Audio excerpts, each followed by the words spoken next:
of husbandry, better known as the Grange. So, Mr. Kelly, what were you doing before you started the Grange? Before I started the Grange, it was early 1860s, and I was an employee for the Department of Agriculture. So, what made you decide to start an organization such as the Grange? Well, I made a visit to the South and was astonished at the lack of sound agricultural practices. And I was a former Mason, so I decided to start up a new organization similar to that. Okay. And how did you start the Grange? Well, I worked alongside 6 of my closest friends in Washington, D.C., where we started the first local Grange. From there, a few months went by, and I started establishing more local Granges in the Midwest. Okay. Thank you very much for your time. Thank you. The Grange was founded in 1867 by Oliver Hudson Kelly and was originally known as the Patrons of Husbandry. The Grange had its first official meeting on December 4th, 1867. In January 1868, the first local Grange was established. It was called Potomac Grange No. 1.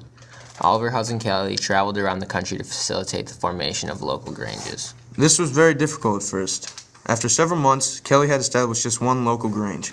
By the end of 1872, about 1,100 local Granges had been organized. During 1873 and 1874, over 3,000 local Granges were formed. From 1873 to 1875, 28 states established state Granges. These Granges gave farmers a place to meet and socialize.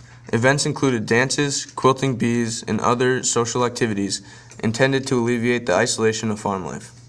The Grange also tried to make life easier for farmers. One way they did this was by pooling money to buy machinery in a communal fashion.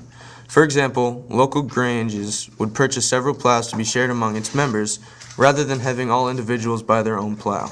The Grange gradually began to decline after 1875. This happened for two major reasons. The first of these is the rise of new organizations. The Greenback Party of the 1870s, Farmers' Alliances during the 1880s, and the Populist Party, which began in 1890, all led to decreased membership in the Grange. The second reason for the Grange's decline was their inability to limit overproduction.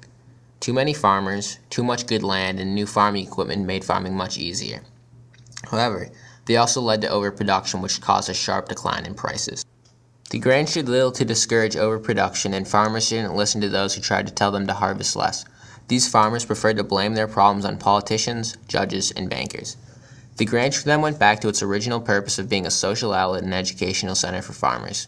This has allowed it to stay in existence until today. As of 2005, its membership totaled 300,000.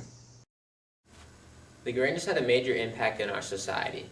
It led to the rise of other organizations that advocated for farmers' rights. These include the Greenback Party, Farmers' Alliances, and the Populist Party.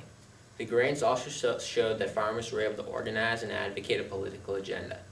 The Grange was influential in the establishment of public libraries and in many cases brought them to smaller, rural communities. In review, the Grange was founded as the Patrons of Husbandry in 1867 by Oliver Hudson Kelly.